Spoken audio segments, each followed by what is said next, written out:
안녕하십니까. 10월 11일 MBN 토요와이드 시작합니다. 북한이 어젯밤 노동당 창건 80주년 기념 열병식을 진행하면서 북중러 연대를 과시했습니다.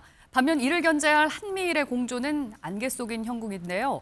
홍현익 전 국립외교원장 모시고 자세한 얘기 나눠보도록 하겠습니다. 어서 오십시오. 안녕하십니까. 예.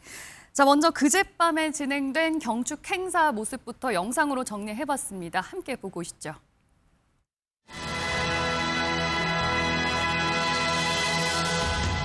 김성은 동지께서는 대배에 앞서 우리나라를 방문하고 있는 여러 나라 당 및 정부 수반들을 만나시고 따뜻한 인사를 나누시었습니다.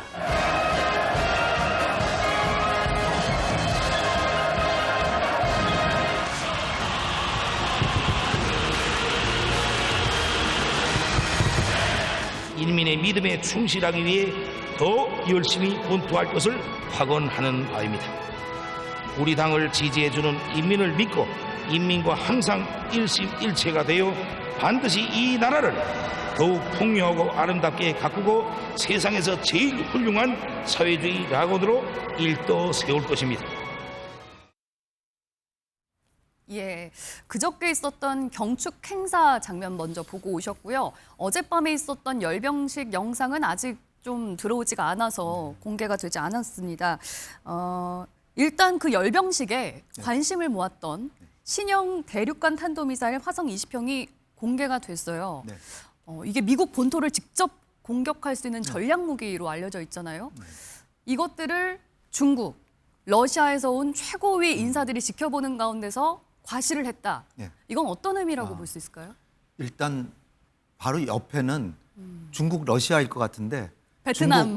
중국 예. 리창 총리하고 베트남 또롬 예. 서기장. 거긴 국가 수반이니까. 예, 최고 주변. 러시아에서는 메드베데프가 하는데 메드베데프도 과거에 대통령도 하고 총리도 8년이나 했지만 예. 아주 푸틴의 아주 단짝이고 최측근으로 아주 최측근인데 그럼에도 불구하고 현직이 예. 국가 2인자도 아니기 때문에 네네. 할 수 없이 이제 또롬 서기장 옆에. 옆으로 예. 밀려났어요. 네. 어쨌든 러시아하고 중국 그 사이에 그걸 옆에다 세워놓고 예. 자기 무력을 과시했는데 제일 주목받는 무기가 화성 20형이라고 하는 대륙간 탄도탄입니다. 예. 근데 사실 화성 18, 19도 대륙간 탄도탄이에요. 그래서 미국까지 도달하거든요. 네. 그런데 이제 이 화성 20형을 화성 19형을 작년 10월 말에 그 발사를 해가지고서는 실력을 보여준 다음에 예. 이거는 완전히 최고로 완성된 ICBM 대륙간 탄도탄이다라고까지 얘기를 했는데 예. 1년 만에 다시 그 위력을 한 40%인가 더 갱신을 해서 예. 더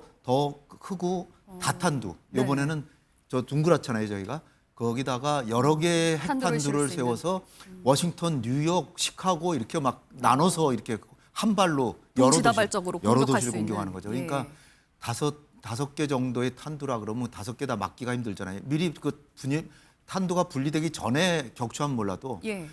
이게 분리되고 나면 5개가 그 미사일이 날아가니까 네. 이게 굉장히 위협적이다 그래가지고 아직 완성된 건 아닌 것 같아요. 예. 아닌 것 같은데 그냥 부랴부랴 외양만 지금 뭐 실력을 보여준 건 아니니까 외양만 네. 공개를 했는데 어쨌든 외형으로는 화성 19형이랑 비슷한데 네. 다탄두다. 그리고 훨씬 더 화력이 강해졌다. 뭐 이런 것이 특징이라고 합니다. 그러면은 지금 이 무기를 공개했다는 건 네. 미국과는 이제 대화할 의지가 없다. 네. 북미 대화 가능성은 이제 닫혔다. 이런 의미로 받아들여야 됩니까? 그렇게 볼 수가 없이 대화하자는 거죠. 오히려. 대화를 나 하자는 이런 거 건가요? 갖고 있는데 이래도 대화 안 해? 아. 이렇게 과시라는 거죠. 예, 예. 그러니까 트럼프가 지금 올지 안 올지, 그러니까 경주에는 올 가능성이 큰데 예. 자기를 만나러 올지는 불확실하잖아요. 그러니까 날 좀 만나러 와라. 오히려 봐달라는 의미예요. 봐달라는 거죠, 저거는. 아. 저건 강력한 메시지죠. 예, 그래서인가요? 이번 열병식 연설에서 김정은 위원장이 네.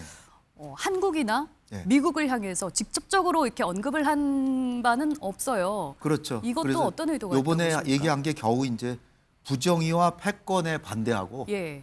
정의와 평화를 수호한다. 이렇게 얘기하고 미국 얘기는 아예 안 했어요. 안 한 거는 패권이라고 하는 건 주로 이제 미국을 지칭하니까 예. 그렇지만은 직접 언급을 안 했잖아요. 그거 역시 트럼프한테 나는 당신과의 좋은 추억을 갖고 있다라고 지난 최고인민회의에서 얘기한 것처럼 트럼프한테 만나자고 하는 메시지를 강력하게 계속 보내는 거고요. 예. 지난달에 베이징 가서 시진핑하고 푸틴을 만난 것도 트럼프를 만나기 위해서 중국과 러시아의 그 전략적인 그 배후를 구축하기 위해서 거기 갔다라고도 볼 수 있는 거예요. 그렇기 때문에 여러 가지 정황이 김정은은 지금 트럼프를 간절히 만나고 싶은 거예요. 아, 근데 그런가요? 간절히 만나고 싶은데 간절히 만나고 싶다는 얘기를 안 하고 네. 난 좋은 촉을 갖고 있고 미국이 현실적으로 우리가 갖고 있는 핵에 대해서 그걸 포기시키려고 하는 것을 미련 없이 버린다면 예. 왜 안 만날 이유가 있겠냐. 그러니까 만납시다. 예. 만납시다라고 하는 겁니다. 오히려 북한 측에서는 미국과의 대화 의지가 충분히 있다라고 이제 근데 보시는 자기가 거군요. 경주에 올 수는 없으니까 예. 우리가 초청도 안 했거든요. 뭐 제3국에서 이제 회원국이 예전처럼 아니에요. 만나는 그런 에이펙의 방안들. 회원국이 아니에요, 북한은. 예, 예. 그러니까 초청할 수도 없는데 물론 뭐 우리가 뭐 미국이나 여러 나라하고 상의해서 굳이 전략적으로 초청하겠다 그러면 반대할 나라는 없겠지만 예. 해도 뭐 안 올 가능성이 크니까 그 제일 문제가 큰 게 자기 신변 안전 문제. 이게 남한에 와서 과연 무슨 일 생기면 어떻게 해요? 네. 그러니까 아마 안 올 가능성이 큰데 김정은은 지금 판문점에 와서 만나든지 아니면은 비행기 타고 와서 원산에서 만납시다. 지금 그런 메시지를 계속 보내고 있는 겁니다. 예, 알겠습니다. 이번 노동당 창건일에 아까도 말씀을 해주셨듯이 중국과 러시아에서는 2인자가 참석을 하고 베트남에서는 이제 최고 지도자도 네. 참석을 했고 일단 북중러 구도만 봤을 때는 지난달에 중국 전승절 네. 이후에 또다시 이렇게 한 자리에 모이는 모습이 나타났거든요. 네. 이 부분은 좀 어떻게 보셨습니까? 물론 지난달에는 셋 다 정상들이었는데 이번에는 예. 북한만 정상이고 중국, 러시아는 2인자들인데 그런데 그 2인자들이 왔다는 것도 이번에 상당히 의미가 있는 거죠. 그렇죠. 메드베데프도 과거에 대통령 푸틴이 2000년에서 2008년까지 대통령하고 예. 그다음에 3년임이 안 됐기 때문에 그 당시에 그래가지고서는 자기 친구인 메드베데프 자기 이제 부하죠. 네. 메드베데프를 4년 동안 대통령 시키고 자기는 총리를 했어요. 어, 그 자기 부하가 대통령이고 자기가 총리를 했어요. 예. 참 희한하죠. 예, 예. 그리고 4년 뒤에 자기가 다시 대통령이 되고 메드베데프를 총리를 시켰어요. 예. 그 8년을 했어요. 그러니까 완전히 2인자는 2인자인데 지금 현직이 국가안보회의 부의장이기 때문에 네. 뭐 총리라든지 뭐 그런 것도 아니잖아요. 그러니까 할 수 없이 이제 그 3인자 대우를 받은 건데 예. 어쨌든 간에 그 메드베데프도 과거에 김정일이 시베리아에 가서 메드베데프로 대통령 때 만난 적도 있어요. 정상회담까지 한 사람이에요. 그러니까 러시아도 굉장히 성의를 보인 거고 그런데다가 리창 총리는 2009년에 원자바오 총리가 간 뒤로 16년 만에 처음 간 겁니다. 총리로서는. 예. 그러니까 보통 총리가 가면 선물 보따리를 잔뜩 들고 가거든요. 총리가 경제라니까. 그러니까 아마 이번에도 경제 보따리를 좀 풀었을 가능성이 있는데 좀 의외로 북한에서는 최선희 하나만 배석을 시키고 정상회담을 했거든요. 그게 무슨 의미가 있을까요? 그러니까 만약에 경제 선물을 많이 가져갔다거나 그러면은 무슨 건설상이라든지 뭐 네. 경제부총리라든지 그런 사람들을 총리라든지 그런 사람들 옆에 앉혀놓고 정상회담을 했을 텐데 예. 그냥 외무상만 세워놓고 했다는 게 조금 선물 보따리가 크지 않았는지 그런 생각이 가는데 중국에서는 상무부장도 갔습니다. 예. 그러니까 통상하고 무역하고 그런 사람도 갔는데 북중 간에 지금 무역은 지금 활발하게 과거의 수준을 지금 회복하고 있어요. 그리고 우편 통신도 지금 신의주 통해 가지고선 그 통신이나 연락 그것도 활발해질 것 같고 예. 원산 갈마지구에 관광객도 좀 보낼 것 같은데 거기가 지금 교통수단이 별로 안 좋대요. 도로 사정이 안 좋아서 그 도로를 중국이 개건해 줄지 모르죠 혹시. 네. 그렇게 하면 북중 관계가 훨씬 더 활발하게 진척이 되고 그런 모습을 볼 텐데 그건 네. 이제 향후에 두고 보면 되는데 어쨌든 총리가 간 것도 16년 만이고 넘버 2가 갔으니까 중국도 성의를 표시하고 시진핑은 친서까지 보내서 예. 또 축하 메시지를 또 전했습니다. 그만큼 서로 예우를 다했다. 네. 그런데 또 다른 관심은 딸 김주애가 네. 과연 등장을 할지 네. 여부였는데 2년 전에 있던 열병식에서는 리창 총리가 앉아있던 그 자리에 네. 김주애가 앉아 있었거든요. 네. 그런데 이번에는 뭐 경축 행사도 그렇고 행사 내내 모습이 보이지가 않았어요. 네. 이유는 뭐라고 보십니까? 지난번에도 베이징 갔을 때 그 도착할 때 기차에서 내리는 모습만 보여주고 그 다음에 사라졌었죠. 예. 그리고 이제 뭐 환영 만찬이나 그런 데도 일체 참석 안 한 걸로 알려지고 있고 네. 그 중국에서 북한으로 돌아갈 때 기차 탈 때도 모습이 안 보였거든요. 하여튼 그러니까 일단 후계자라는 게 너무 부각이 되니까 중국에서 이렇게 활동을 활발하게 안 했던 이유는 네. 김주애를 내세우면 시진핑한테 신뢰가 되거든요. 왜냐하면 시진핑한테 스포트라이트가 가야 되는데 김주애가 가면 그 카메라가 김주에 따라다니면 어떻게 해요? 아니 뭐 그때 중국 전승절 행사야. 중국 행사니까 네. 시진핑의 눈치를 볼 수밖에 없었다 네. 치지만 이번 행사는 북한의 행사잖아요. 이번에도 군사 행사 뭐 군사 행사에도 김정은이 자기 국내에서 많이 데리고 다니지만 예. 이게 국제 무대에 아직 세우기에는 좀 이르다. 이른 감도 있고 예.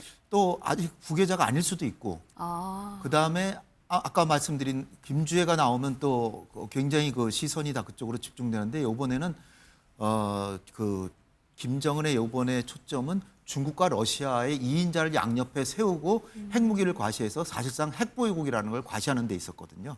그러니까 국제적인 의미를 부여하기 위해서 김주애가 등장하면 후계 문제가 딱 부각이 되거든요. 예. 그래서 아마 이번엔 안 내보낸 게 아닌가 생각됩니다. 예.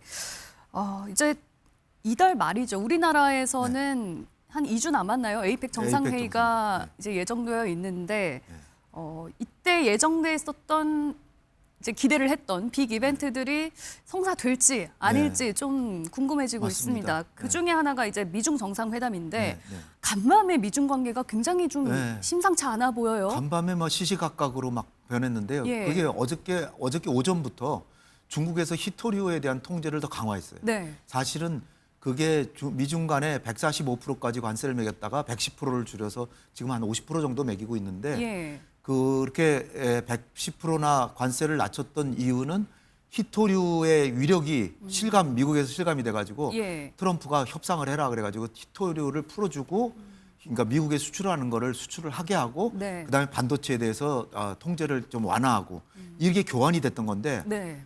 어저께 아침부터 중국이 강공으로 나와가지고서는 히토류를 통제를 강화했어요.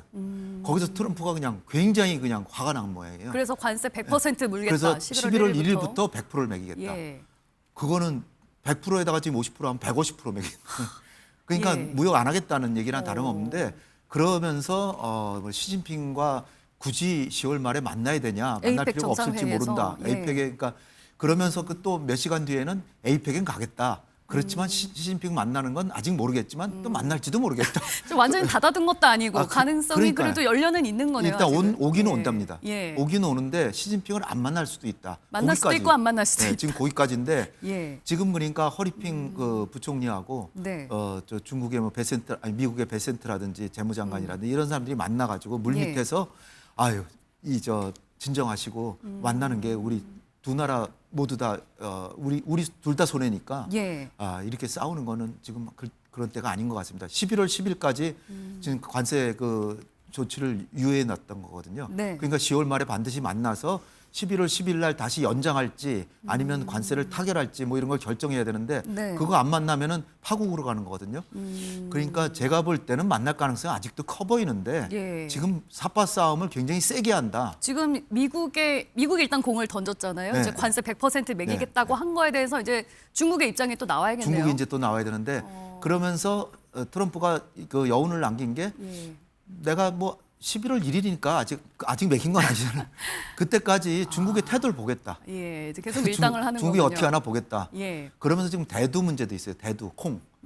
중국의 농촌에서 엄청나게 많은 콩을 미국의 콩을 중국에 팔거든요. 네. 근데 농촌에서 지금 난리가 났어요. 왜냐하면은 지금 얼마 전부터 중국에서 콩 수입을 일체 미국에서 안 하고 있어요. 네. 그러니까 브라질이나 이런 데서 가져오고 그러니까 미국의 농촌에서 난리가 났거든요. 그러니까 트럼프가 대두 문제를 협상하기 위해서도 10월 말에 시진핑을 만나겠다 이랬는데 예. 이제 이런 게 여러 가지가 걸려 있는 거예요.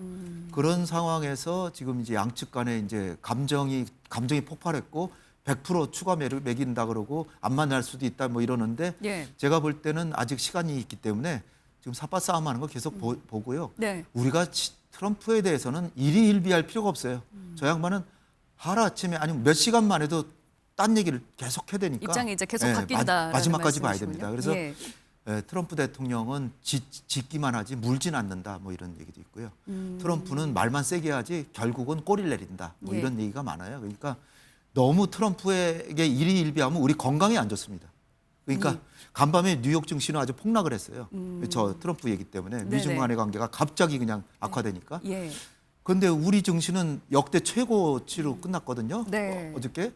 그러니까 이제 월요일 날 봐야 되겠지만 우리 금융시장 그런 것도 아무래도 미국 시장 때문에 월요일 날은 안 좋게 출발하겠지만 뭐 알 수 없습니다. 또 주말에 또 트럼프가 또 말을 바꿀 수도 있어요. 예, 이제 출연자의 의견이라는 점 한번 아이, 뭐, 말씀을 그렇죠. 드리고요. 네. 예, 뭐 이제 트럼프 대통령이 에이펙 회의 기간에 방한을 할 때 뭐 당일치기냐 1박 2일이냐 이런 얘기도 있었는데 결국에 오긴 오더라도 본회의 참석은 어려울 거라고 하더라고요. 네. 트럼프는 사실 서울하고 경주를 다 호텔을 예약을 해놨었는데 서울은 아직도 있을 거라고 저는 보거든요. 취소했다는 얘기가 없으니까. 네네. 그러니까 우리 정부가 지금 시진핑 주석하고 트럼프 대통령 두 사람을 국빈 방문을 추진하고 있었어요. 예. 그런데 이제 국빈 방문이 되느냐 안 되느냐 이게 트럼프가 뭐 당일날 왔다 당일날 갈 수도 있다는 거거든요. 10월 26일 날은 말레이시아의 아시안 정상회담에 참석하는 게 확정됐고요. 네. 27일에서 29일은 일본에 새 총리 만나러 일본을 가는 거고 29일 날 한국으로 오는데 서울을 올지 경주를 올지 모르는데 예. 경주를 갈 가능성이 크죠. 그렇게 되면 시진핑 주석도 29일 날 와서 29일 날 미중 정상회담이 될 가능성이 지금으로서는 아직 남아 있는 거고 또 한미 정상회담을 하는데 예. 한미 정상회담도 지금 3,500억 달러 투자 문제를 가지고 관세 협상 우리나라 문제로. 지금 저 외환 보유고가 4,200억 달러거든요. 근데 84%를 그거를 선불로 입금시켜라. 이런 식으로 지금 미국이 억지를 부리고 있는 거거든요. 사실은 그렇게 약속이 안 돼 있는데 처음에는 3,500억 달러만 해놓고 대출이냐 보증이냐 우리는 그렇게 알고 있었는데 갑자기 그거를 선불 입금해라 막 이렇게 네. 나오니까 그럼 우리 IMF 가야 돼요. 우리는 할 수가 없는 거거든요. 네. 그러니까 트럼프 대통령이 지금 당일치기나 또는 1박 2일로 온다는 것도 우리한테 압박을 가하기 위해서 저렇게 나오는 겁니다. 예. 그러니까 트럼프가 당일치기나 1박 2일이면 31일과 11월 1일이 에이펙 정상회담이기 때문에 트럼프는 정상회담에 참석 안 하는 거예요. 그러면 정상회담이 빚이 바랄 거 아니에요. 예. 그거를 우리 압박하는 거예요 지금. 그러면은 그 부분은 어떻게 보세요? 충분히 지금 압박을 하고 있는 상황인 것 같기는 한데 방한을 하기에 앞서서 일본을 찾잖아요. 네. 사흘간 일본에 그렇죠. 머무는 2박 것으로 3일. 알려져 네. 있단 말입니다. 네. 그런데 아직 일본은 새 총리 임명을 네, 또 앞두고 맞습니다. 있는 상황이고 네. 정권이 교체될 가능성도 있고 이런 상황은 어떻게 우리가 좀 받아들여야 될까요? 그러니까 그거 자체도 한국에 대한 압박이에요. 왜냐하면 일본은 5,500억 달러 투자하는 거를 약속을 하고 이행하고 서명까지 했잖아요. 네. 우리는 3,500억 달러 약속만 했지 내부 그러니까 세부 사항이 합의가 안 돼서 아직 서명을 안 하고 있잖아요. 빨리 합의하라는 거거든요. 서명하라는 거거든요. 그러니까 일본에 가서 이렇게 2박 3일이나 있는 거는 예. 우리한테 보라는 거죠. 아. 에이펙 정상회담을 하는데도 나는 당일치기 할지도 모른다. 예. 근데 일본은 2박 3일 간다. 총리도 아직 결정이 안 됐는데. 사인을 하고 안 하고가 지금 이 태도가 이렇게 지금 달라지는 미국의 건가요? 생각은 그거밖에 없어요. 트럼프는. 왜냐하면 미국이 엄청나게 지금 재정 적자에다가 지금 이자가 1년 국방비보다도 더 많은 이자를 내고 있어요. 1,000조 원, 우리 돈으로 1,000조 원 이자를 내고 있어서 예. 3,500억 달러 반드시 받아내겠다는 퇴예요, 지금. 그런데 우리는 해주고 싶어도 해줄 수가 없는. 예.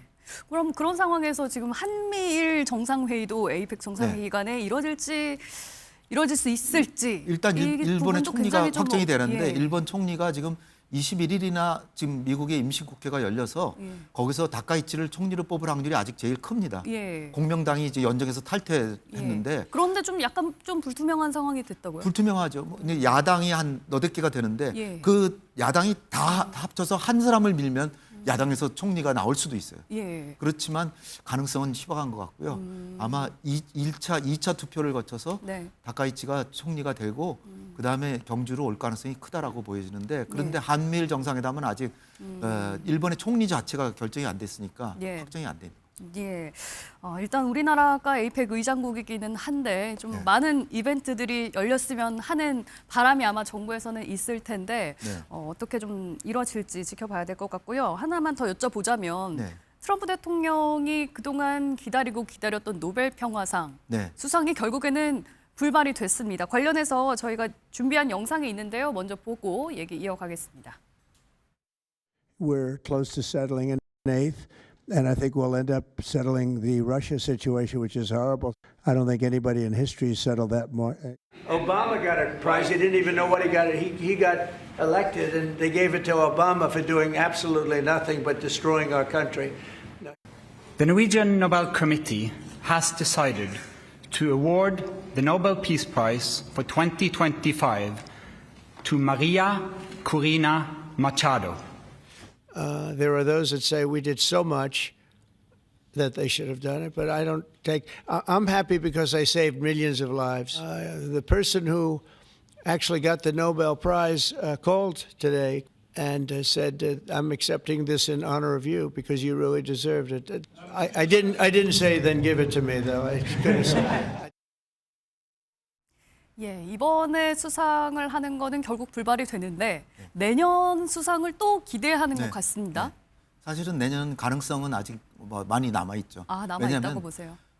지금 노벨상을 수여한 거는 금년 1월 말에 이미 후보자 마감을 했어요. 예. 근데 트럼프가 1월 20일 날 취임을 취임했고, 했잖아요. 예. 그러니까 트럼프가 대통령으로서 한 행적은 열흘밖에 없기 때문에 그걸로 예. 노벨상을 줄 수가 없죠. 그러면은 지금 올해까지 있었던 이 올해까지 행보는 있었던 거를 내년 말에 주는 거니까. 그때는 충분히 예. 가능성이 그러니까 있다. 누군가 뭐 네타냐후 같은 사람이 지금 계속 추천하잖아요. 예. 그 후보로 올라가 있을 거예요, 아마. 올라가 있기 때문에 내년 말에 타려고 지금 벌써 이제 내년 말을 기대하고 있는 거예요. 예. 그래서 지금 자기가 변명하기로도 나는 탈만한 한 서너 번을 이상 타야 될 활동을 했지만 네.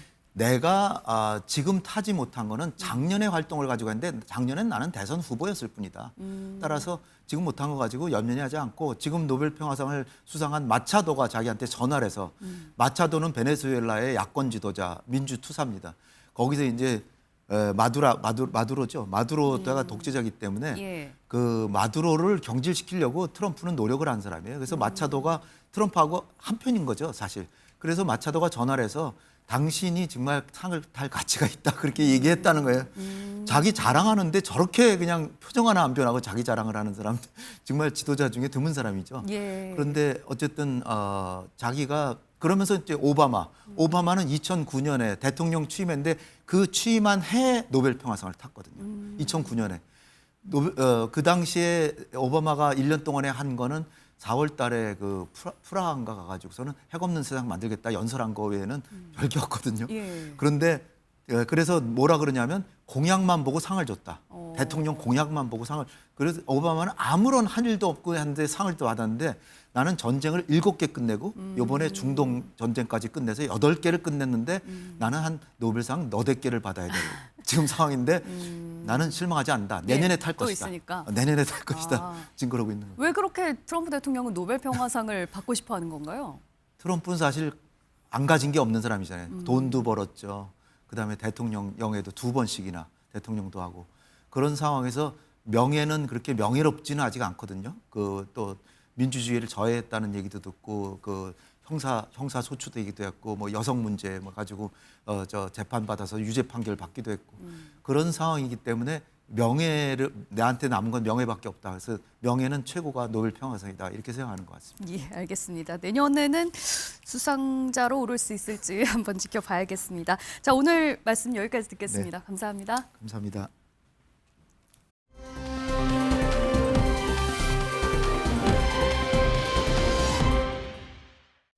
이재명 대통령 그리고 김혜경 여사 오셨습니다. K-팝 드라마 이런 것도 중요한데 진짜 문화의 핵심은 음식이죠. K-푸드를 좀 많이 수출해야 되겠다. 외국인을 우리 식탁 앞에 초대할 수 있는 그런 음식을 해주셨으면 좋겠습니다.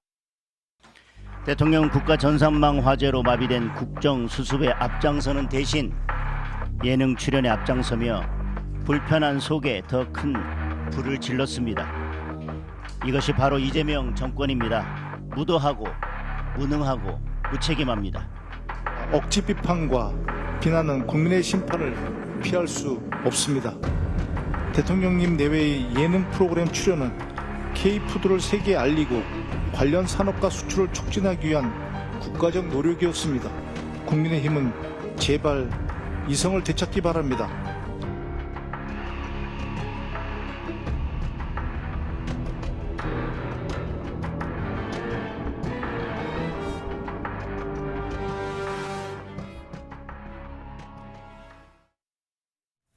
네, 긴 연휴 기간 추석 밥상에서 가장 화두가 됐던 이슈는 뭐였을까요? 내부 모시고 자세한 얘기 나눠보도록 하겠습니다. 김진욱 더불어민주당 전 대변인, 정광재 국민의힘 전 대변인, 박창환 장한대 교수, 이종근 시사평론가와 함께합니다. 안녕하십니까?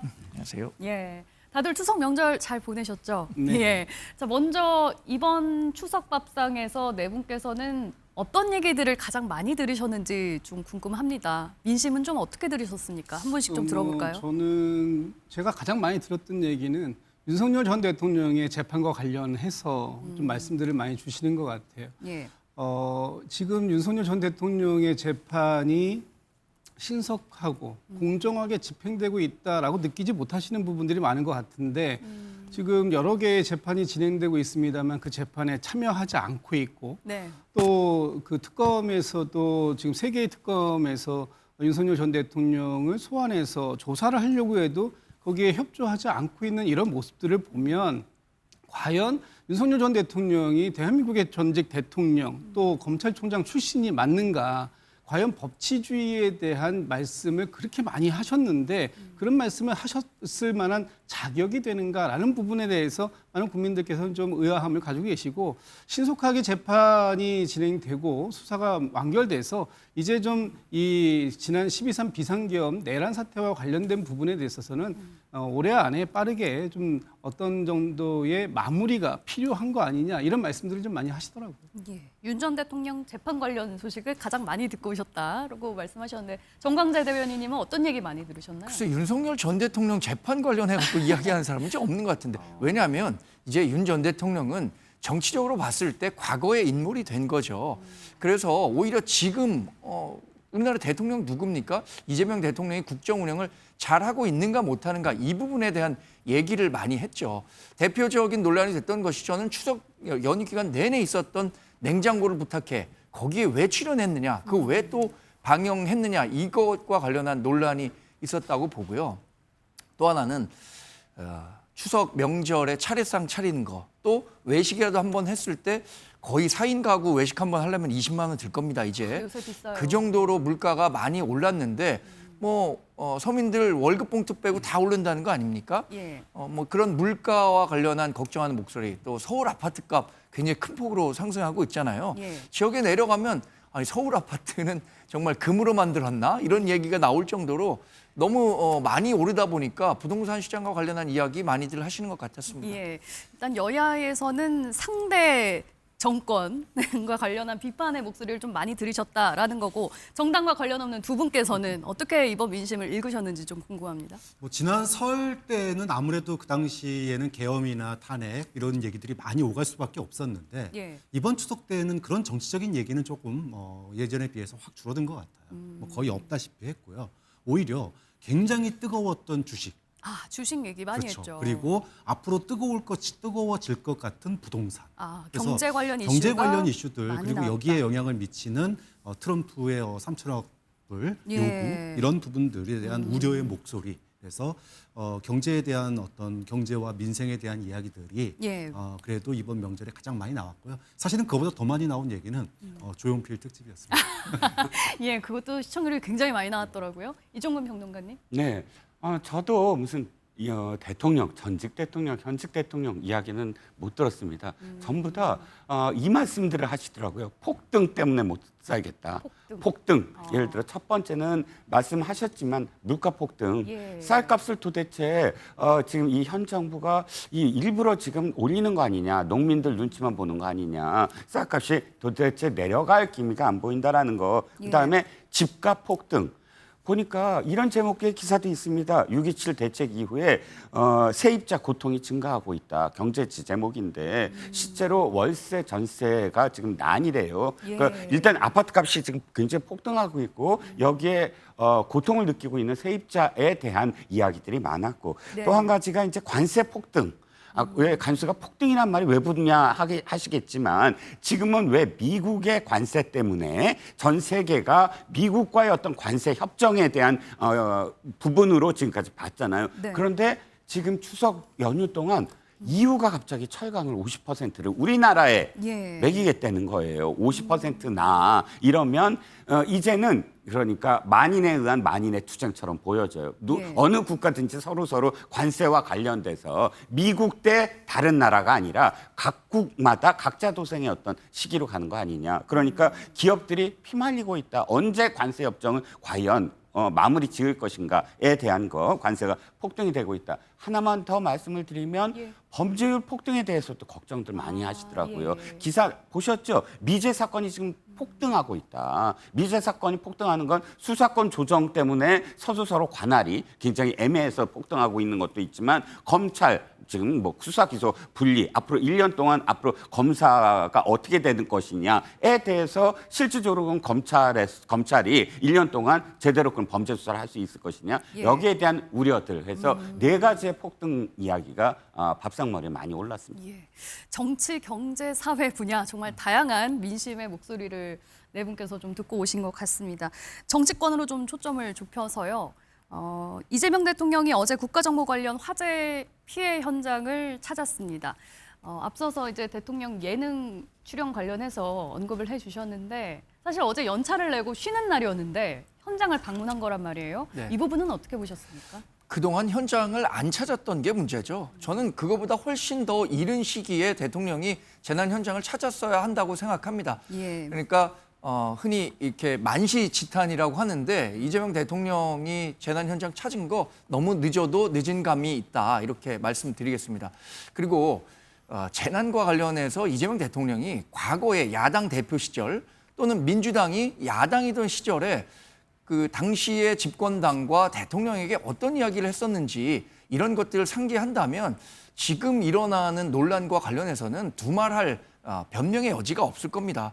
재난과 관련해서는 또 본인이 그런 얘기를 했잖아요. 대통령의 1시간은 5,200만 시간과 같다라고 얘기를 했는데 그런 시간에 뭐 재난 현장 찾는 대신에 굳이 그 녹화에 참여했었어야 하느냐? 또 녹화에 참여했었다면 그 방송과 관련한 논란이 있었기 때문에 방송을 요청해서 취소를 하거나 아니면 그 시기를 조정했었어도 되는 사안이었음에도 불구하고 야당에서 제기하는 정당한 문제 제기에 대해서는 이틀막식으로 법적으로 책임을 묻겠다라고 얘기하는 고압적 태도 이런 것들 다 지금 국민적인 비판의 대상이 되고 있다고 생각합니다. 예. 그러니까 이런 분위기 고려해서 늦게라도 현장을 찾은 것 같은데 예. 뭐 상당히 시기는 늦었다고 봐야겠죠. 그 방역 연기와 관련해서는 일단 그 공무원 사망 사고 관련해서 발인일 때문에 하루 이제 방역을 연기해달라고 방송사에 요청을 했고 대통령실에서는 타임라인까지 이제 세세하게 공개를 했는데 이 부분은 좀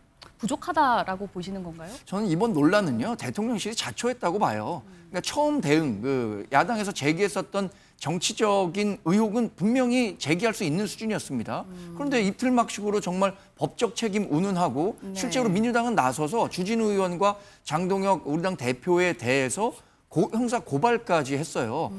그런데 뭐 당시에 공개했었다고 하는 시간표도 여러 가지 아직도 뭐 풀리지 않는 미스터리한 부분들이 있기 때문에 여기에 대해서 투명하게 대응하지 못했던 것이 이번 논란을 키웠다. 예. 이렇게 저는 대통령실이 크게 반성할 부분이 있다고 봅니다. 네, 어떻게 들으셨습니까? 야당에서는 충분히 의혹 제기를 할 수 있는 사안인데 대통령실의 대응이 문제를 키웠다는 지적에 대해서. 글쎄요, 그 야당이 어느 정도의 비판을 할 수 있다고 보지만 예. 그 비판의 정도가 선을 넘었다 이렇게 평가를 안 할 수 없습니다. 지금 국민의힘에서 문제 제기하는 것은 단순하게 대통령이 있어야 할 자리에 대통령이 있지 않았다를 넘어서서 예. 대통령이 마치 아무것도 하지 않고 예능에만 출연했던 그래서 마치 그 시간을 잃어버린 48시간이라는 프레임을 씌우고 그것을 통해서 대통령을 공격하는 것 그 이상도 그 이하도 아닌 것 아닙니까? 예. 지금 국가정보자원관리원의 화재가 발생하고 그것을 통해서 어떤 국가 전산망의 마비 사태가 온 부분에 대해서는 현 집권 그 이재명 대통령이나 또는 집권 여당인 민주당도 굉장히 송구한 부분을 송구하다는 마음을 갖고 있어요. 그러나 이것이 지금 그 정상적으로 기능하도록 회복시키는 것, 또 과거의 문제가 어디서 그 근원을 가지고 있는가 하는 부분, 이런 부분들에 대해서 한마디도 지금 국민의힘에서 얘기하고 있습니까? 오히려 문제의 근원을 찾아 들어가다 보면 22년도에 카카오 먹통 사태가 생기고 23년도에 이와 같은 어떤 국가 전산망의 마비 사태가 있을 때 그때 윤석열 정권에서 호언장담하지 않았습니까? 3시간이면 복구가 가능하다라고 얘기했는데 지금 그것이 현실로 됐습니까? 그럼 왜 안 됐을까라고 봤더니 그동안 뭐 시스템을 듀얼화하는 이중화 작업하는 이런 부분들에 필요한 예산이나 이런 것들은 다 윤석열 정권에서 삭감했던 것들 아니에요. 이런 식의 저는 뭐 그 공방을 하고자 하는 건 아닙니다만 대통령이 해외 순방을 다녀오셔서 이 상황에 대한 보고를 받으시고 또 총리, 행안부 장관을 통해서 현장 이 상황들을 관리하게 하고 실제 녹화 이전에 대통령의 어떤 그 대통령실에서 비상대책 회의를 하고 일부 그 시간을 쪼개서 녹화하고 나서 중대본 회의까지 대통령은 대통령으로서의 맡은 바 역할을 하실 걸 다 하는 가운데에서 또 다른 역할은 뭐 지금 냉부의 촬영 뭐 이런 부분들에 대해서 했다면 어느 정도 대통령이 조금 더 기민하게 이런 부분들을 좀 하셨으면 좋았겠다 정도의 비판 정도까지가 적당한 것이지 지금 이것이 추석 연휴 기간 내내 그리고 그 이후에도 지금까지 계속해서 이렇게 비판을 이어간다라고 한다는 것을 국민들께서 납득하실 수 있을까요? 저부터도 납득이 잘 안 되는데 그런 부분에 대해서 좀 말씀을 좀 드려야 되겠다 생각합니다. 예. 그러니까 대통령이 현장을 찾은 건 처음이었지만 아무것도 안 한 게 아니었다 그동안 이런 말씀이시거든요. 어떻게 들으셨습니까? 중요한 건 이게 예. 국가 재난이냐 아니냐는 거예요. 이 상황은 국가의 재난 사태입니다. 네. 왜 국가의 재난이냐면 2023년도에 2개의 시스템이 그때 지금 망실됐을 때 예. 민주당이 그랬어요. 국가 재난 사태라고. 지금은 몇 개죠? 709개예요. 근데 2개 때 그때 국가 재난이라고 행안부 장관 경질하라고 그랬어요. 지금 709개입니다. 그 상황이 얼마나 엄중하냐는 거고요. 예. 두 번째, 지금 대통령한테 요구하는 건 이겁니다. 국가의 재난 사태가 벌어지면 이 재난 사태를 대통령을 중심으로 해서 통제하고 상황을 관리하고 있느냐, 있었느냐를 묻는 겁니다. 자, 9월 26일 날 화재가 벌어집니다. 9월 27일 날 말을 바꿔요. 정부에서 어떻게 바꾸냐면 50개가 소실됐는데 근데 갑자기 60개로 넘어가요. 79개로 넘어가요. 79개가 지금 고장났다. 그러니까 그때 당시에 50개라고 발표했다가 처음에 79개로 넘어가니까 그때 불안했거든요. 아니 지금 행안부가 이 상황을 통제하고 있느냐? 그런데 이번 지금 이 휴일이 끝나갈 쯤에 우린 충격적인 기사를 접합니다. 어떤 기사요? 지금까지 우리는 647개로 알고 있었어요. 시스템이 잘못된 게. 근데 바로 709개로 바뀝니다. 이 얘기는 뭐죠? 2주 동안 정부가 이 상황에 대해서 통제하고 관리하지 못하고 있다는 증거예요. 안 그렇습니까? 그러면 뒤늦게 찾아간 건 사실은 그것 때문에 전 찾아왔다고 봐요.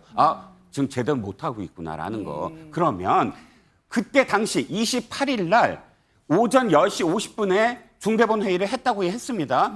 그 당시에 대통령이 성명을 발표하던 아니면 그 당시에 꾸짖던 그 당시에 중대본에서 그 사람들에게 지금 상황에 대해서 정확하게 인지하고 국민들한테 밝혀야 된다라는 말을 했었더라면 전체적으로 2주가 지난 다음에까지 이렇게 계속 우리가 그때 잘못 발표했다. 더 많다라고 흔들리지 않았을 것이다. 근데 그때 뭘 했냐? 냉부에 갔어요. 그리고 5시 반에서나 이제 첫 번째 메시지가 나옵니다. 그 이후에도 지금 계속 흔들리고 있어요. 아직도 행안부가 이 상황을 정확하게 얼마나 국민들에게 소상히 우리가 통제하고 있고 앞으로 어떻게 할 것이다를 이야기하고 있나요? 행안부가 언제까지 이걸 고칠 수 있다라고 밝힌 적 있나요? 그런데도 불구하고 대통령은 K푸드라는 미명하에 냉부해 전혀 그런 K푸드랑 상관없는 그런 15분짜리 패스트푸드 만들어서 자기 영화 홍보나 책 출판 홍보나 이런 예능에 출연하는 사람이나 똑같은 그런 수준으로 참여해갖고 15분짜리 음식을 K푸드라고 지금 사람들에게 얘기하는데 그거 인정할 수 있는 사람이 있을까요? 예, 이 예능 출연 관련해서 일단은 그 부분이 연휴 기간 내내 계속 좀 논란이 되다 보니까 대통령이 연휴에 연차를 낸 상황에도 불구하고 현장을 방문했다라고 일단 보시는 거죠. 그러니까 연차를 반납할 정도로 중대한 일이었다면 냉부해를 취소할 만큼 중대한 일이었다는 거예요. 안 그래요? 예. 근데 냉부회를 취소하지 않았다는 건 K푸드 계속 말씀하시지만 그 15분짜리에 뚝딱뚝딱 만들어내는 음식을 우리가 팔 수 있나요? K푸드라고 자랑할 수 있나요? 예, 그 없어요. 부분에 대한 평가는 이제 뭐 다를 수는 있는데 박장한 교수님께서 보시기에 아까 조용필 콘서트 말씀하셨는데 그것만큼이나 그 예능 프로그램이 굉장히 높은 시청률이 좀 나왔습니다. 이제 네. 평균치로 따지자면. 어떻게 보셨습니까? 이 예능 논란이 추석 내내 이렇게 길게 이어질 거라고 예상은 하셨습니까? 저는 냉부회는 냉부회고 예. 그다음에 K푸드는 K푸드고 국가적인 재난은 국가적인 재난이죠. 이거를 갖다가 두 개를 섞는 것 자체가 좀 과하다라는 거예요. 지금 우리가 캐대언 열풍 속에서 이번 연휴 기간 중에 대한민국을 방문한 관광객이 굉장히 많이 늘었습니다. 그리고 한국 음식에 대한 열풍. 우리는 안 먹지만 외국 사람들은 와가지고 제일 먼저 하는 게 편의점 들어가가지고 얼음에 우리가 먹지 않는 방식으로 섞어서 만들어 먹어요. 예. 근데 그게 세계적인 열풍을 끌고 있단 말이죠. 우리가 물 들어왔을 때 노젓는다고 한국의 이미지 그리고 한국의 어떤 신문화 이런 것들이 굉장히 확산될 수 있는 타이밍이다. 그런 점에서 대통령이 그 냉부에 출연해서 K푸드의 열풍을 이번 에이펙 정상회담 앞두고 만드는 것 자체가 대통령으로서 할 수 없는 일은 아니다라고 봐요. 예. 그것대로 잘한 거다라고 생각합니다. 문제는 방금 말씀하신 것 중에 국정 공백이 생겼다라는 거예요. 그러니까 국정 공백이라 함은 자, 시스템이 중단됐습니다. 물론 세월호 사건이나 아니면 이태원 참사처럼 현장에서 정말 수많은 사람들의 목숨이 달려 있는 일이 아니었기 때문에 우리가 좀 체감은 좀 덜 됩니다. 하지만 관련 부처에서 국가의 시스템이 몇 개가 지금 멈춰 있고 몇 개가 복구됐는지는 꼭 공무원들이 아니더라도 소위 말하면 공백이 생기면 안 되는 부분이에요. 네. 그런데 국정에 공백이 생긴 부분에 대해서는 야당이 어떤 비판을 하면 저는 이재명 정부나 여당이 저는 겸허하게 수렴해야 된다. 이 부분은 물론 100일밖에 안 됐으니까 아직 국정 장악력이 떨어지는 건 맞아요. 그러면 우리가 100일 동안 챙긴다고 챙겼는데 이런 부분에 있어서 좀 미흡한 부분이 있었다. 저는 사과할 부분 사과하면 됩니다. 행안부 장관 특히나 이 부분에 대해서는 저는 책임질 필요가 있다고 생각해요. 근데 예. 과거의 세월호 사건 때처럼 8시간의 공백 그걸 갖다가 카피해 와가지고 48시간의 공백을 얘기하면 우리가 8시간의 공백을 얘기했던 건 단순한 게 아닙니다. 단순합니다. 출근해야 될 시간에 출근을 안 하는 거예요. 그리고 윤석열 대통령도 마찬가지죠. 차는 출근했는데 사람이 타고 있지 않아요. 이런 부분들에 대해서 국민의힘은 지난 두 정권 동안 네. 어떠한 비판도 하지 않았습니다. 그런데 이재명 대통령이 출근 안 했나요? 회의를 안 했습니까? 대책회의 했습니다. 다만 국정 장악력에 있어서 공백이 생긴 부분에 있어서는 책임을 져야 되는 문제지만 그걸 가지고 열흘 내내 또 연휴가 끝나고서도 예. 그거 꼭 가야 됐었냐라고 얘기하는 거는 네.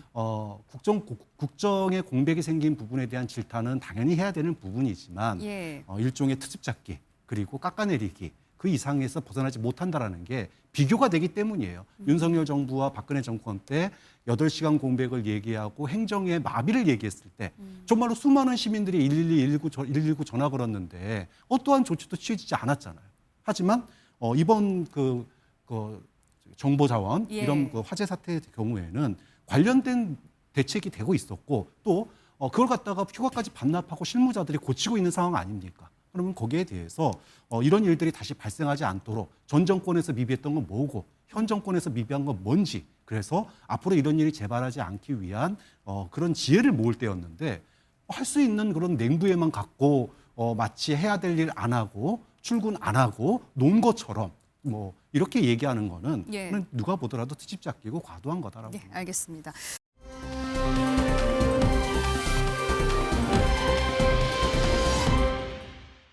다음 주부터 열리는 국정감사 얘기도 좀 해보도록 하겠습니다. 민주당에서는 조희대 대법원장을, 국민의힘에서는 김현지 대통령실 제1부속실장을 증언대에 세우겠다 이렇게 공언을 하고 있는데요. 관련 영상 보시고 얘기해 보겠습니다.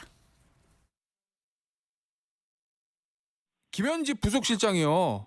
국감 출석합니까? 저는 하는 것으로 알고 있는데요. 오랫동안 이재명 대통령을 모셔왔던 측근인 이 김현지 총무비서관을 불러내서 그 과거의 문제를 가지고 정쟁과 공세를 하겠다 이런 야당의 의도가 너무 명확히 보이는데 그것을 그렇게 합의해 줄 여당이 어디 있습니까? 김현지 지금 부속실장이 총무비서관으로 보임될 당시에 굉장히 무슨 문제가 있었어요. 그렇다면 그거는 고려해 볼 수 있는데 그런 문제가 없었다고 하는데 불러야 되나요? 그렇게 될 것 같으면 인사에 가장 관여한 김건희를 불러야지. 그래서 이건 철저하게 그러니까 원칙대로 하겠다. 민생이 불안합니다. 무분별하게 재정 퍼주기로 국가 살림도 거덜나기 일보 직전입니다. 제발 김현지만 챙기지 말고 국민의 삶을 챙기기 바랍니다. 네. 자, 먼저 김현지 부속실장에 대해서 일단 먼저 총무비서관이었는데 지금 보직을 옮겼습니다. 이 얘기도 한참 됐어요. 국감에 나와야 된다, 아니다. 여러 얘기가 나오고 있거든요. 그런데 이런 상황에 민주당에서 문제가 없는데 왜 나와야 되냐. 이런 입장이 나왔어요. 이러면 이제 안 나오는 쪽으로 정리가 된 건가요? 그러니까 저는 처음에 이 문제가 나왔을 때 이 논란의 대상이 되지도 않는다고 생각했었습니다. 당연히 대통령실의 1급 공무원이 그 국감에 출석 요구가 있다면 나와서 답변하는 게 맞죠. 그리고 못 나올 이유도 없고 네. 못 대답할 것도 없는 상황입니다. 뭐 지금 계속 100일 얘기 나왔습니다만 이재명 정부가 출범한 지 이제 넉 달 차밖에 안 됐어요. 그렇다면 그 당신이 맡았던 그 역할에 대해서 그 국민들께서 그 궁금해하시는 부분이 있다면 답하는 거 다 맞죠. 그런데 지금 이 논란이 이것도 연휴 기간 열흘 이상을 지속되면서 네. 지금 국민의힘이 이제 김현지 이번 국감을 김현지 국감으로 가져가겠다. 상임위 운영위뿐만 아니라 5개, 6개의 상임위에서 김현지 실장을 불러내겠다. 뭘 불러내서 뭘 묻겠다라는 겁니까? 운영위도 아니고 대통령실을 소관하고 있는 운영위야 이해가 됩니다만 다른 상임위에서 김현지 실장을 불러가지고 묻겠다라는 게 뭡니까?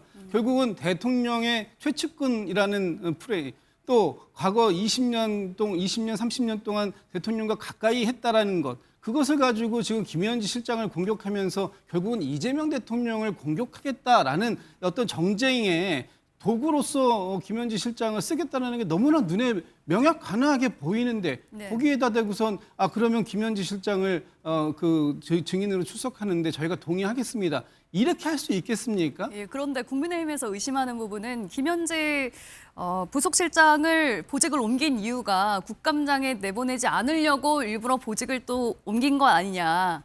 이렇게 또 의심을 하고 있거든요. 이 부분은 어떻게 보세요? 지나친 과대망상에 가깝다 이렇게 생각되고요. 네.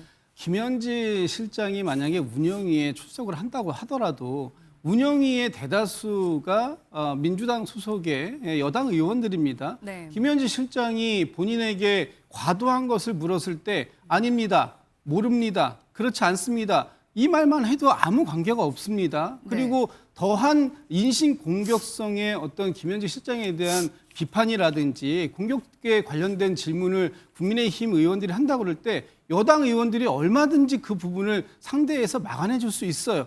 그럼에도 불구하고 그것 때문에 그 김현지 실장이 그 출석의 의무가 있는 총무비서관에서 제1부속실장으로 옮겼다? 그렇게 지금 공격하는 것 자체가 이건 그 과도한 공격을 위한 공격이다 이런 말씀드리고 네. 김현지 실장이 지금 대통령과의 오랜 인연들 속에서 대통령 비서실이 처음에 꾸려질 때 지금 우리가 뭐 그 이재명 대통령이 당선되고 바로 그날부터 업무를 시작하신 거 아닙니까? 그렇다면 인수위도 없이 대통령실을 구성해야 되는 여러 가지 상황들 속에서 김현지 실장이 사실상 맡아본다고 한다면 그 지금의 1부속실장을 바로 맡는 게 맞았겠지만 네. 그 전에 대통령실을 빠르게 구성해야 되는 상황들 속에서 김현지 실장에게 총무비서관의 역할을 맡긴 겁니다.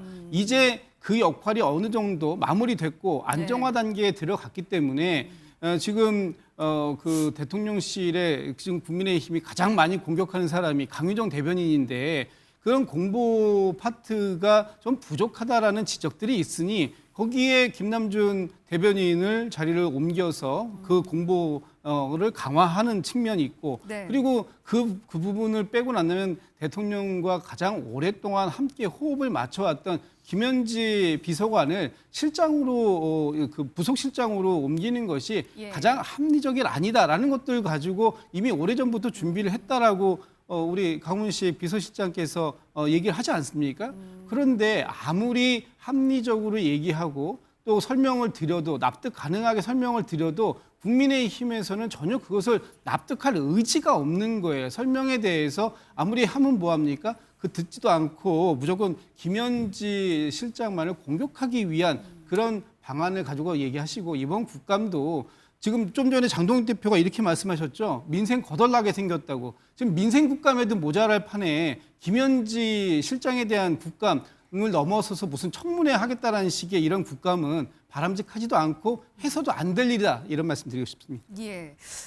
그런데 왜 하필 시기가 이제 이때였냐? 이 부분을 이제 국민의힘에서는 지적을 하고 있는 것 같은데 이제 그런 거예요. 부르면 안 나올 이유가 없지만 지금 보직은 상관도 없고 부를 이유도 없고 국민의힘에서 부르려고 하는 이유가 다른 데 있는 거 아니냐, 다른 마음을 먹고 있는 거 아니냐라는 거거든요. 지금 민주당이나 대통령실이 설명하려고 해도 국민의힘이 들으려고 하지 않는다라고 말씀하셨는데 설명을 하는 것이 워낙 설득력이 없기 때문이죠.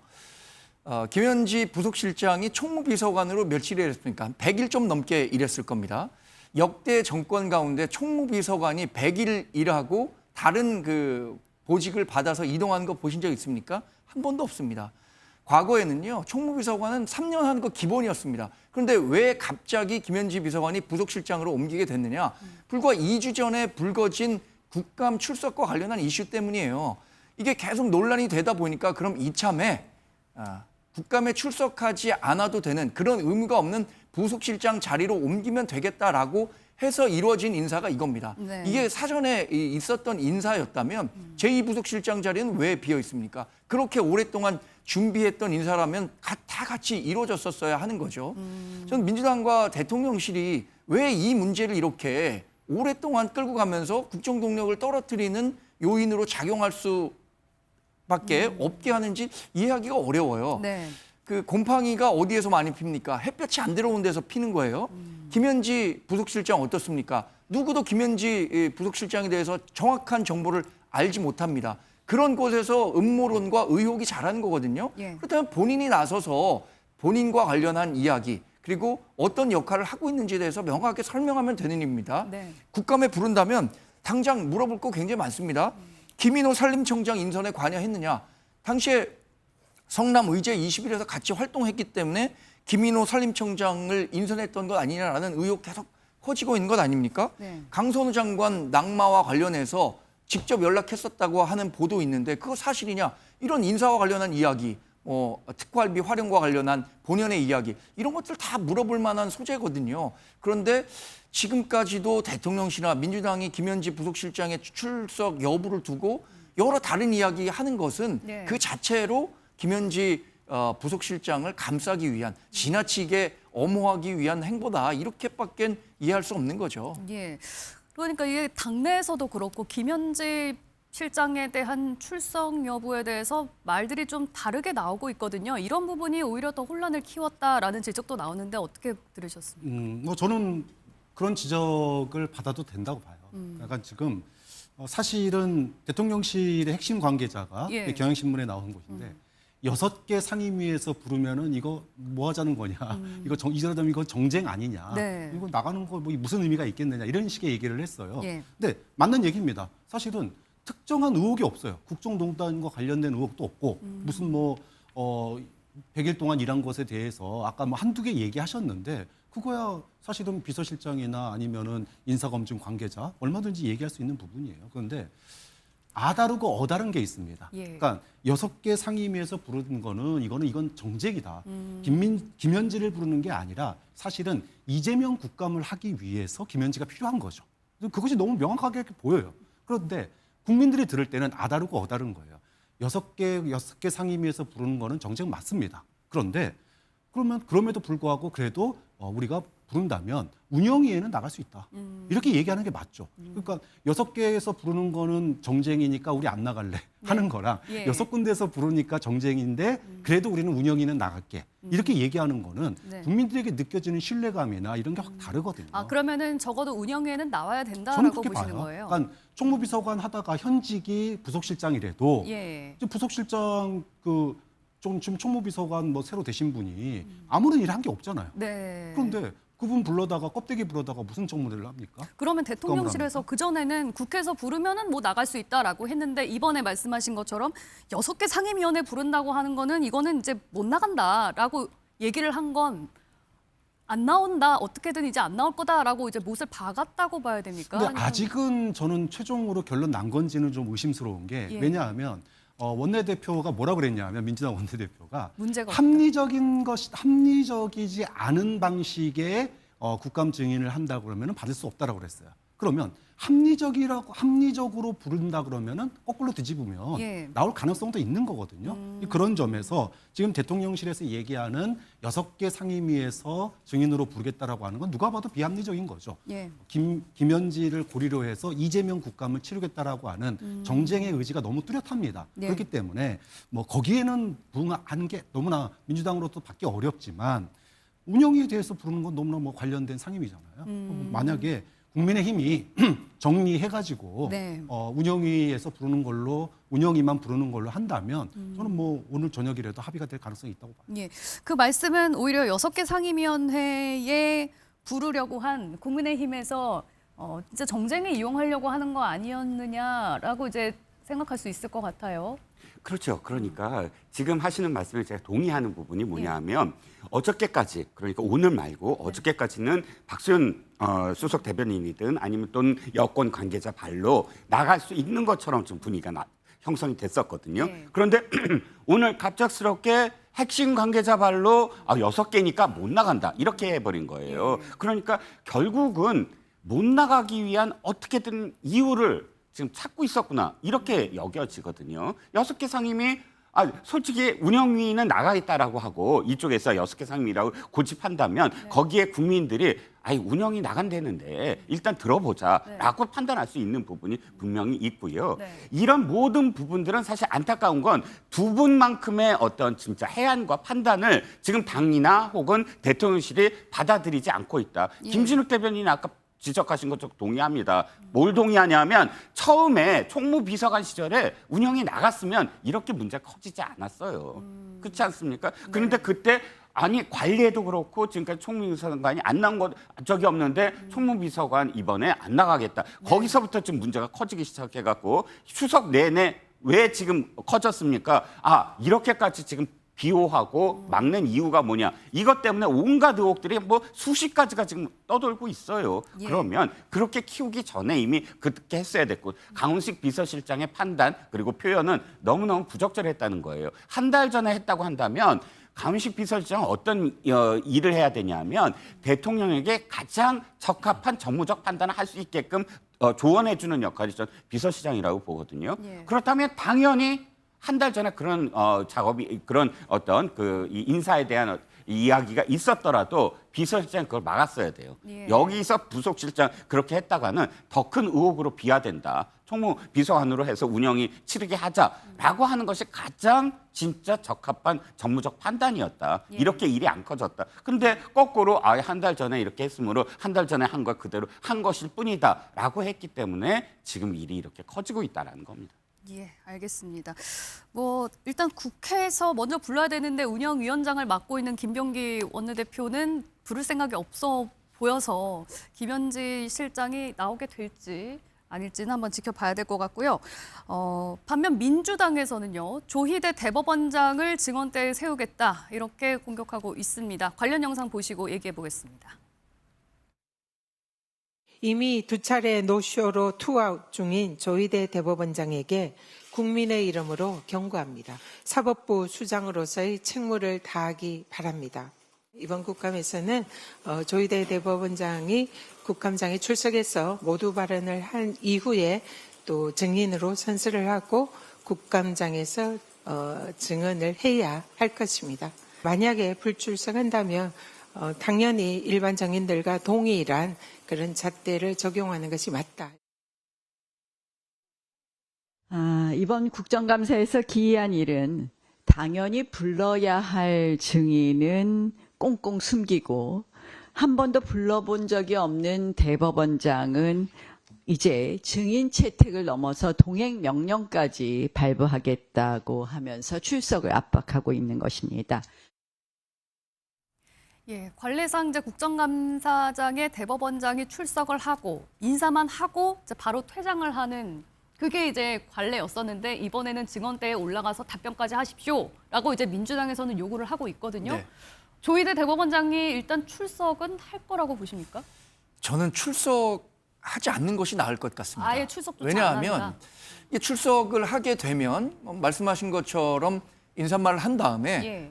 대법원장님은 이석하셔도 좋습니다라고 해서 그동안 유지가 됐었던 거예요. 네. 가장 비근한 예로 2018년에 우리 당 소속의 법사위원장이 있을 때도 네. 당시에 김명수 대법원장에 대해서 우리가 물어볼 게 있다. 국민의힘에서 당시에 증인 출석을 요구를 했는데 그럼에도 불구하고 그 관례에 맞지 않기 때문에 김명수 대법원장 이석하도록 허용을 해줬던 겁니다. 네.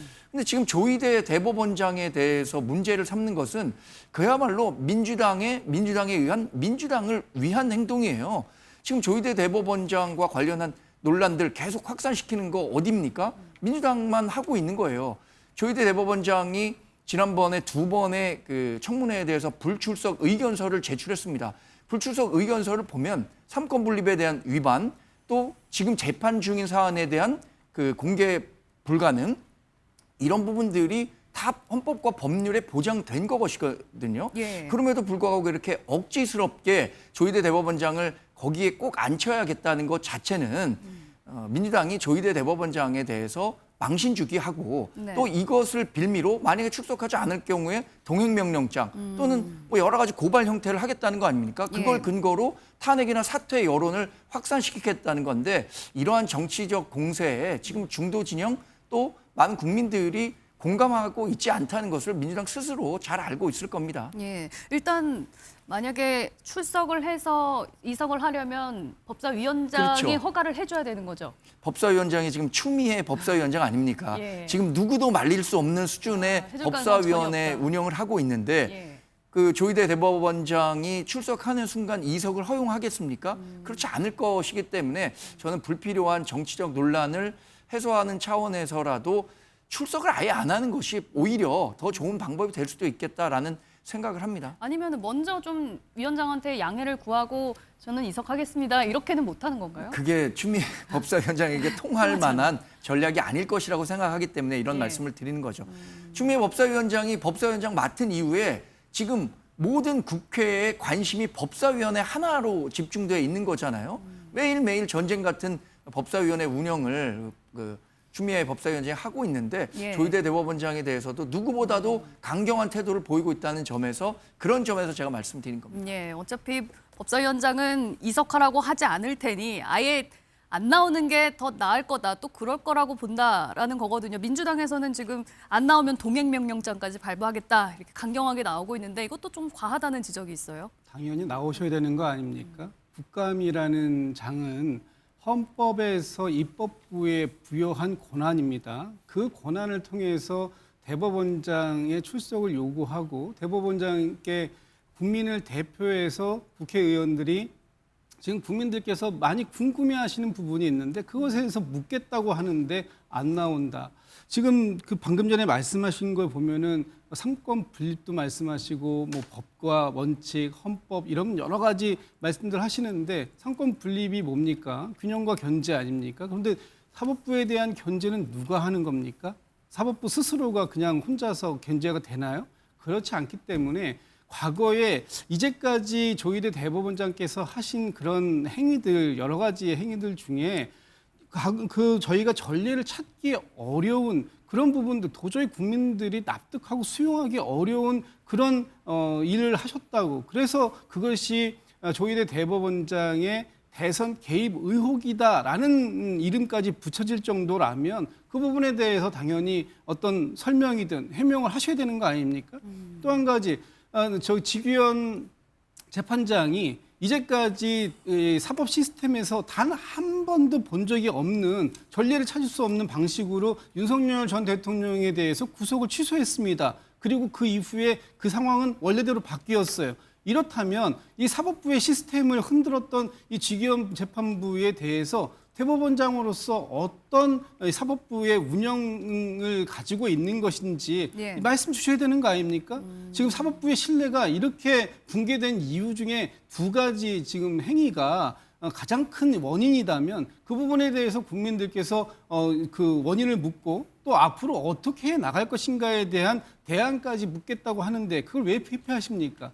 청문회는 안 나오실 수 있다고 쳐도 국회에서 정해놓은 국회법과 또 증언감정법이라든가 여러 가지 규정에 의해서 만들어지고 충분히 출석을 요구할 수 있는 상황에 의해서 요구가 되었다면 그래서 일반 증인이 채택이 되었다면 당연히 나오셔서 할 말씀을 하시고 아무 말씀도 안 하실 거라도 어쨌든 출석은 해야 하는 것이 맞는 거 아닙니까? 이렇게 그 입법부를 무시하는 그런 행위를 하시겠다라고 지금 하실지 안 하실지는 뭐 내일 모레 그 13일 날 예. 국감을 보면 알겠습니다만 저는 헌법을 수호하고 법치주의를 수호하시는 대법원장의 자리에 계신다면 예. 당연히 국회에서의 이런 법률적 행위에 대해서도 뜻을 함께 해주셔야 된다 이렇게 말씀드리고 싶습니다. 예, 알겠습니다.